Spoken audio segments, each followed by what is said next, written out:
feel like we're going to get the best of the three so far. You ready, physically, mentally, for war on Saturday night? Absolutely. First of all, I want to say hi, guys.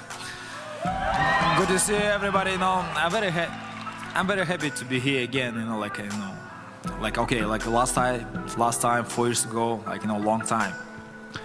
Finally, right now, Saturday night. I think it is the biggest day for boxing right now. Biggest gift for you, for fans, guys. Yeah, I feel very comfortable. I feel strong. I feel ready, guys. See you Saturday night.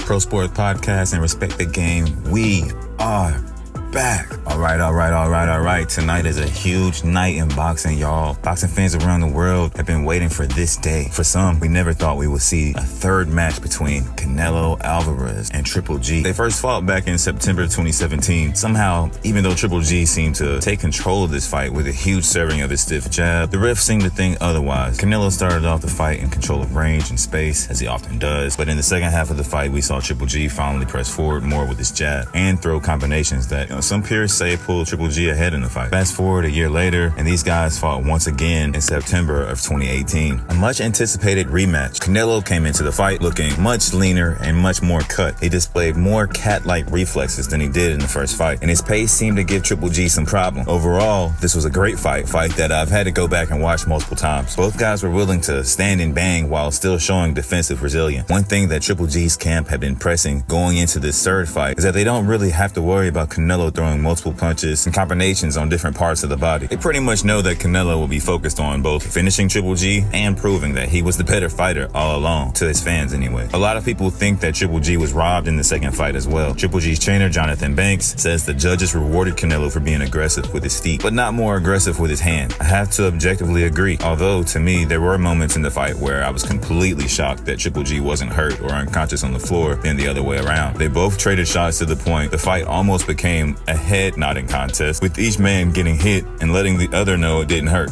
Yo, Canelo became the WBO middleweight champion that night. Triple G's trainer, Jonathan Banks, says that he must delete the first two fights from his memory in order to win his third fight. Both fighters are different now, and Canelo hasn't moved his feet much in his last four fights. That he is going to come in showing that his experience with Dimitri Bivol had made him the stronger, bigger man. This is his fifth straight fight as Triple G's trainer, and he's a plus 380 underdog as of right now. Canelo is here to prove that he is no longer the smaller fighter. He is the complete A-side. It's hard for me to fathom Triple G getting knocked out. Hey, it's happened before, and the greatest have hit the canvas. Triple G has always had an amazing chin and a great ability to move his head off the line after throwing a punch. Hopefully, he doesn't get seduced into a pure slugfest with a younger Canelo Alvarez tonight and hit the canvas. Hopefully, he goes to his strength and keeps the jab out there. Bivol had great success against Canelo by starting with the stiff jab in the early rounds and midway through the fight, dominating Canelo with the straight to follow up to the body and to the head. I'm sure Canelo has watched that tape and will be prepared to make adjustments, but there is gold in that game plan. I feel like Canelo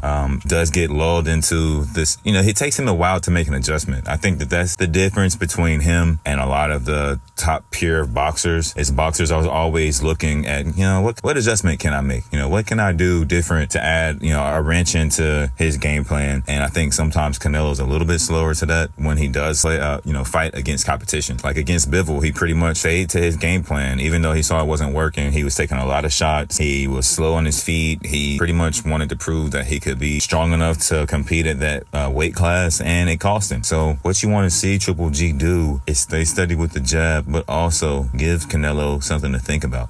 Throw combinations high and low, changing levels, do all that stuff. And you'll see Canelo waits until the second half of the fight to make any changes to how he's fighting. No matter what happens tonight, I feel like boxing history will happen. These are two guys who are willing to put on a show for the fans, and you have to respect that. Hopefully we don't end up with another draw, and we can finally put this rivalry to a definitive rest.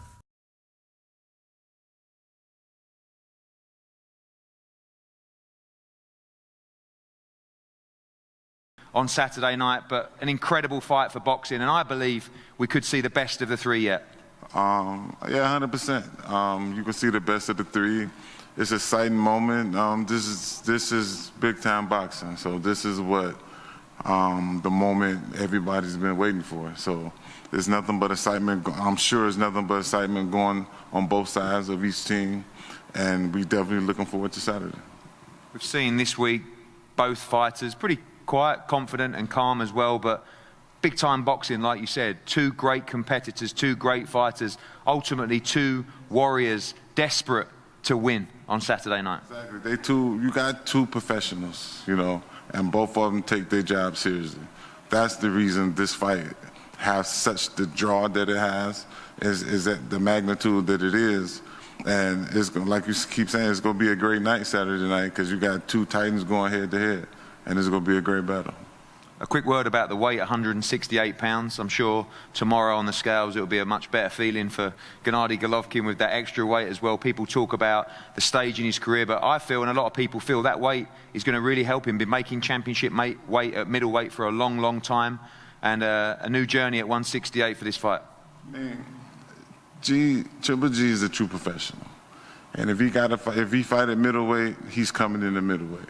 He fighting a super middleweight, he's coming middleweight.